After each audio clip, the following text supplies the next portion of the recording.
When 8 libraries closed in the city of Buffalo in 2005, many communities were impacted by the losses of these institutions, some more than others. In some parts of the city's east side, the nearest library is 3 miles away. Bookstores are scarce as well. Garrett tackled the issue of book deserts as a response to the less than desirable literacy rates observed throughout city schools.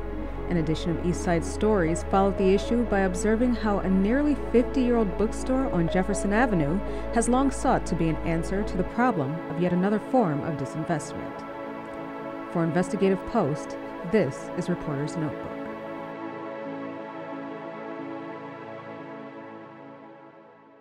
You've discovered a very important and I feel like under-discussed issue that's on the east side of Buffalo. You hear a lot about it, especially after 514 being a food desert, but it's also a book desert. And by you delving into this, it really inspired a great story that you produced, and even when I was able to produce as well.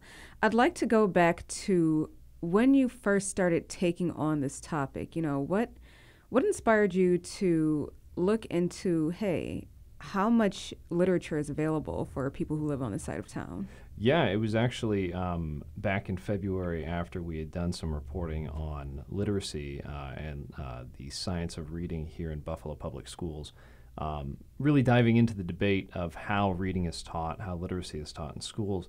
And after that story after those two stories ran actually, I had just accidentally really run into someone that was interacting with it on social media, which I guess this shows the best that social media can be sometimes through the murk and the mud of what social media can also be the negative side.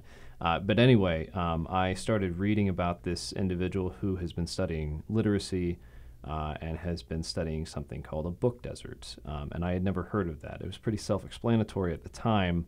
Of course, we've heard of food deserts, and we've done a lot of reading and reporting on food deserts before, like you said, especially after 514. But I had never heard of a book desert. So what I started doing was I just started asking questions. And very early on, it was evident that it would be really hard to pin down exactly the numbers of how many books could get in the hands of kids, specifically because the private sector is really hard to find hard numbers. But the public sector is not. So that's when I started looking at the library system here in Erie County. And what I found was, if I had lived here my entire life, I probably would have known it already. But since I've only been here a year, it was quite a shock to me to see that in 2005, the system went through a seismic shift, a great change in a change of funding from the county that resulted in 15 fewer libraries countywide. So then I started diving into, well, how has that affected the state of literacy and the state of reading here in Buffalo and the county in the nearly 20 years since. Wow, that's really amazing that you were able to, link those two. And what did you find when you started delving into, how the loss of the libraries affected literacy in residents? Well, I found that like what we see with food deserts, and not only me and not only the data, but a lot of the people that I spoke with, both professionals and experts and real people that have to deal with this every day, is that it was predictable. Where you're finding a food desert is where you're finding disinvestment, is where you will find a book desert, more than likely. You're not going to find actually one of the first things that I really looked at was free little libraries. I found a map that had been published in 2019 of the individual libraries that people put in their front yards or maybe in a park. Yeah. And it was a really cool thing to see, the map. I didn't know anyone had mapped those out. And there's a huge swath, a hole on the east side where you're just not going to find one. And then it became almost a mapping expedition of, can I figure out what location in the city is the furthest walk to get a book for free? And that was really, it became the dead-end street of Milburn, which I've been several times. And the first time I went, there was a love seat couch in the middle of the street covered with a very late winter snow. And it was eerily quiet. I remember just very quiet, almost desolate. Nobody's in the streets, no one's around. And when I went back in the spring, and when I went back in the early summer, and when I went back during the middle of the summer, it was the same thing. Very few people around, very few people to talk to. I knocked on the doors, no one answered. And just it felt, in some regards, the end of the earth. Yeah, I can definitely see that. I actually went there with you when we were gathering some footage and all, and it's a very closed off, almost secluded area. Yeah. Actually, it was great for me to go and see because, being new to Buffalo, you learn about these different neighborhoods and how they're very unique and how they have different characteristics. And we hear all the time about the Broadway Fillmore, and the Broadway Fillmore is characterized by the Central Terminal, of course. This beautiful high monolith of a structure that towers above everything else in the neighborhood. Mm-hmm. But that's that side of the tracks. This part of the Broadway Fillmore is almost entirely wrapped around by railroad tracks, and it's hard to get to the other side. Mm-hmm. So even this part of a neighborhood that's been largely disinvested is even further away from things. That's amazing. You hear about this and that side of the track hypothetically, but this is quite literal, the quite difference literal, that it yes, makes. Yeah. Wow. So you spoke to a lot of very insightful people, from literacy experts to residents who actually live in these book deserts, people who are part of our Buffalo and Erie County library system. Who, out of all the people that you interviewed, I know they all gave probably a different perspective and different information, but who said something that was maybe the most surprising or insightful to you in relation to your story or your research? One thing that I always try and do when I report and do my research is that, of course, you and I know that journalism is all about numbers and it's all about getting the facts, right? And I fear that too often we forget that these stories are about real people. Mm-hmm. So from the very jump, I wanted to find someone that was being affected by this. And I went to a church service, I went to community meetings, just trying to find people. And it was frustrating because you're meeting these people and you're talking about it, but I kept on coming into people that were more like activists, that were trying to solve this problem. People that understood the disinvestment, and they were trying to get books into the hands of kids, but no one that actively lived in this type of situation. And it was very late in the process that I was driving through the Broadway Fillmore again, a block and I had 2 blocks away from Milburn, when I met Nakia Looper, who's a mother of 3 that lives in this neighborhood. She's lived in this neighborhood her entire life. She's raised these kids here. Her oldest kid went to one of the libraries that were shuttered back in 2005. Mm. And she just had this incredible insight that, like I said earlier, was predictable because of the things that we know of, and this disinvestment and this systemic racism that we are continually turning over new stones and learning new things about and how it affects people. But here, standing in Nakia Looper's front yard, she's actively telling me about the hurt and telling me about the emotion that she's lived in her entire life, and this conflicting emotion of, I do love my home, but I want to get away from my home so badly. Mm. And it's something that, all of the pieces had pointed to something like this, but I hadn't gotten that type of quote yet. I hadn't gotten that type of interaction yet. And that was the most impactful for me, specifically when Looper was talking about how much her neighborhood is forgotten. And she called it something. She called it the hole of the belly. Once you get sucked in, they don't come back out. It's the hole of the belly. I feel as though everything is getting taken from us and no enough resources for us.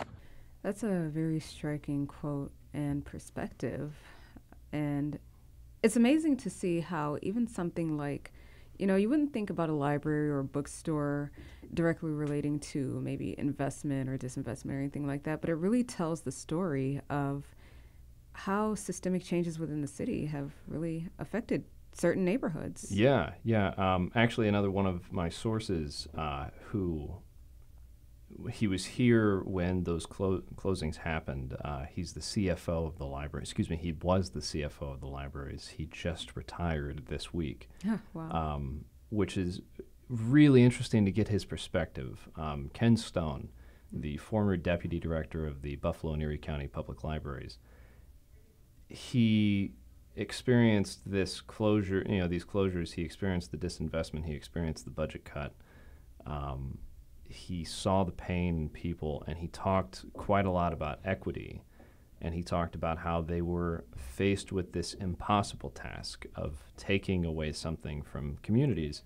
And he ended that interview with something very, very clear, I thought. And it's that no matter what happens, libraries will always be by and of and for the people, because it's this last community space. Actually, that was what the director, John Spears, said. It's this last community space of people coming together, and that it's for everyone and it's free. And when you think about that, yeah, you think, wow, that would never be taken away from a community. That's not part of the disinvestment. It's this free thing of a community. Yeah. But it was. And it continues to be, and it has long-ranging effects, as we noted in the stories that both you and I wrote, how it affects today, how it affects communities today. Yes. And you've been, as you mentioned earlier, doing this research, putting together this story for quite a while now. And you've collected a wealth of information. You talked to numerous people.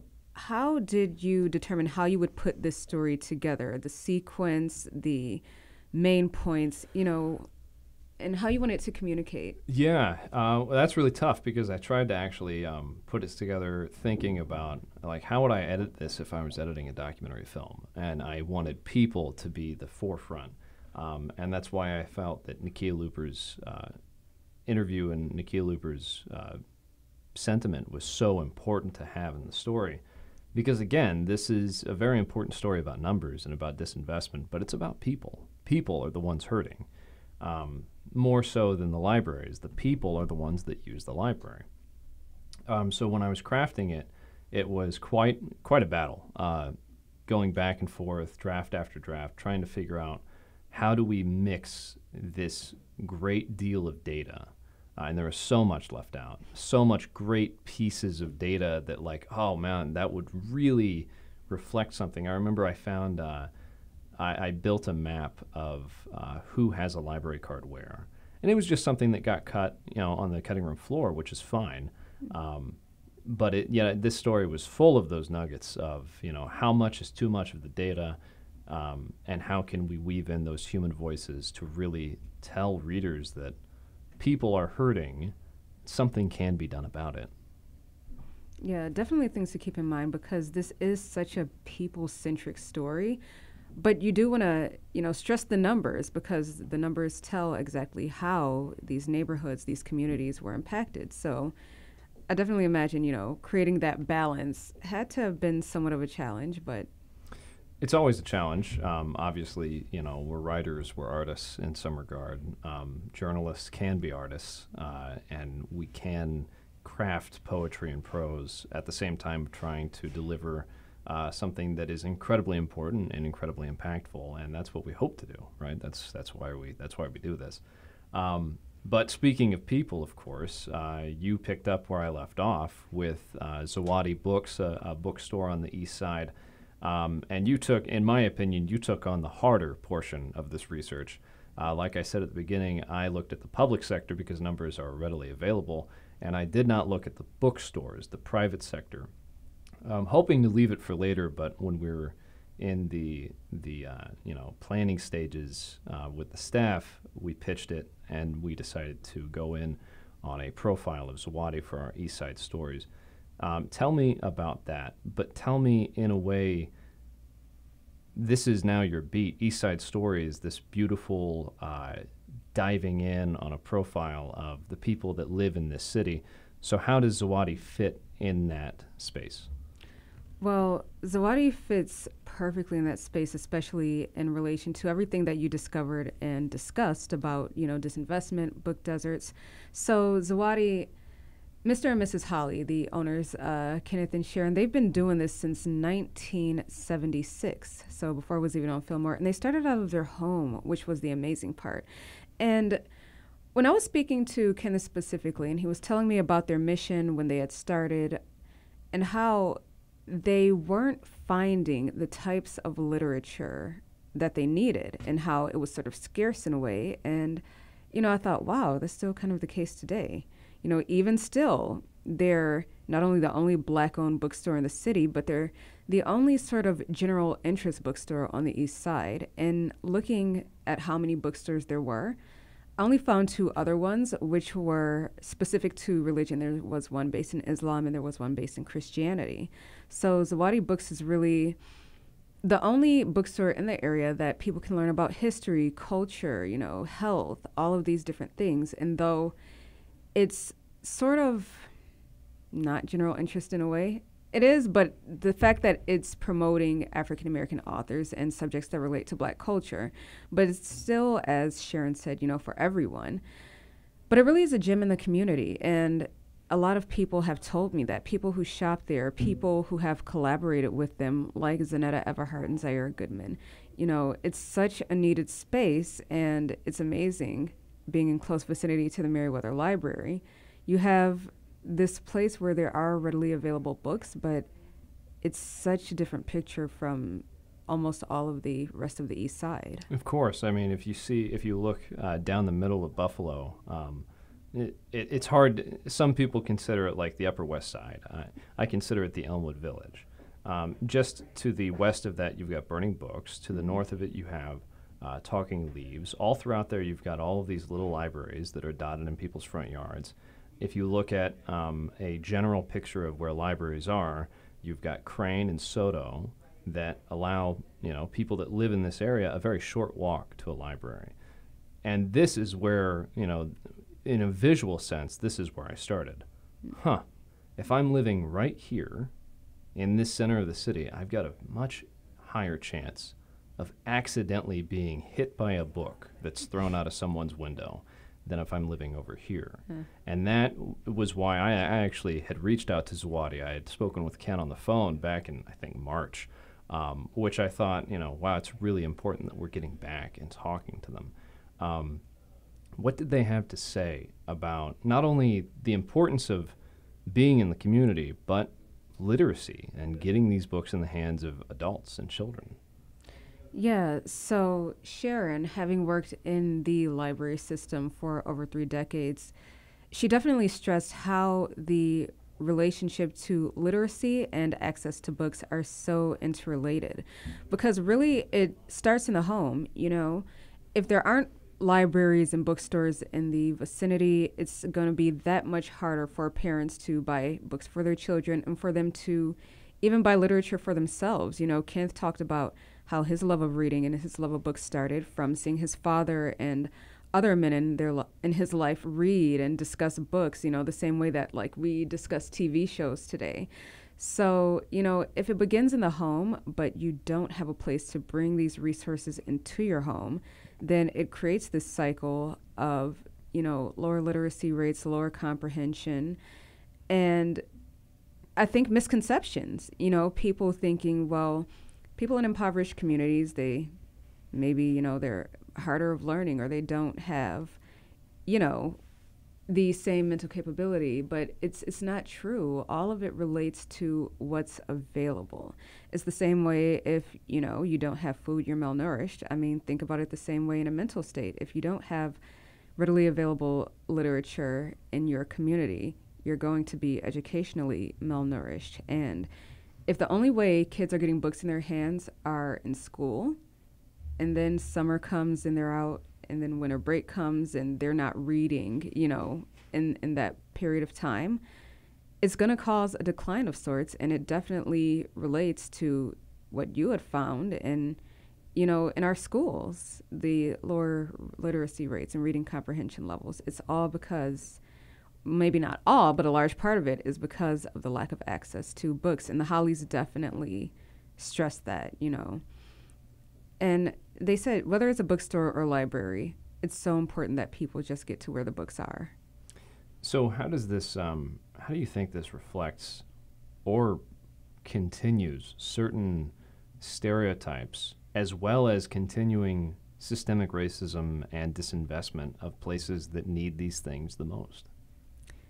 I think it perpetuates a lot. The fact that of the 8 libraries closed in the city of Buffalo, 5 were closed on the east side, it might create this misconception of, well, those were obviously the least utilized libraries. So the people in these neighborhoods weren't actively going there. They weren't interested in reading or using the resources there. You know, bookstores aren't there because that's not a need, you know. That's why it's easier to find like a corner store or a liquor store, because that's where the people go, and they're not going to find books. And that's a huge misconception. It's also a misconception what you found about the free little libraries. You know, well, if you put one on that side of town, people are just going to take the books. They're not going to replace them, or they're going to destroy them. And I think this toxic thought pattern is what really perpetuates the disinvestment. It's what perpetuates people to not want to bring anything into the community that seems out of the norm. Like, why would I put a bookstore here? Would people really come to buy books, or would people really come to this library for more than just the Wi-Fi, you know? And I think the only way that you get over these stereotypes is to fight them by putting forth that investment. You know, people only know what they have access to. All of our worlds are limited to what we see, where we're able to go, what we're able to do. If a child does not have access to a library or a bookstore, he might not know that he loves reading, and that he may want to be an author, and that, you know, there are different ways to learn based on the types of literature that you receive. It's so important. It's so important to have these resources in communities that usually lack them, or that people have these misconceptions about. When I spoke with Zanetta, she talked about her own love of reading started as a way to escape, actually. Really? Yeah, to go to different worlds. You know, she talked about how her and her sister they were obsessed with Oprah, so they would like write scripts in like their own talk show. And, you know, that's what actually inspired her and Zaire to put this book club together after 514. She said something that I found was so interesting. Her first thought in coming up with this book club was really after she read the manifesto of the shooter. So he had put this literature out in a sense, and she said what she found is that it was full of such misinformation. And the way to combat that is by putting out the correct information, which is why her and Zaire, you know, accumulated these books that taught people about, you know, racism, acceptance, cultural differences, all of these things. And I thought it was so interesting, you know, combating words with words of hate speech with words of, hey, this is how we fix this issue, and this is the only way, by learning. And a lot of the time it's found in books, things that you would think are, you know, common knowledge. There are some things that you can't learn just from observing or from hearing. You really have to study, just like you study anything else that you want to learn. Sometimes you have to study just what it takes to cohabitate and coexist with people who may be culturally different from you. And I thought that was a great point that she brought up. And it's, as far as going back to the childhood, something I heard from a lot of other people as well, you know. It's a way to escape. And I think that's so important in communities that face disinvestment specifically, because when you're around somewhere with high crime and poverty issues within your home, outside of your home, a lot of times, you know, kids especially, they need a way to escape. And a lot of times those ways are unfortunately ways that lead down to path of destruction. If they can have books instead of, you know, negative influences or doing the wrong things with the wrong people, that could not only, you know, improve things like literacy and reading comprehension, but it could potentially save lives, you know. You never really realize the impact of something until A, you observe what happens when you don't have it, or B, you observe what happens when you put it where it needs to be.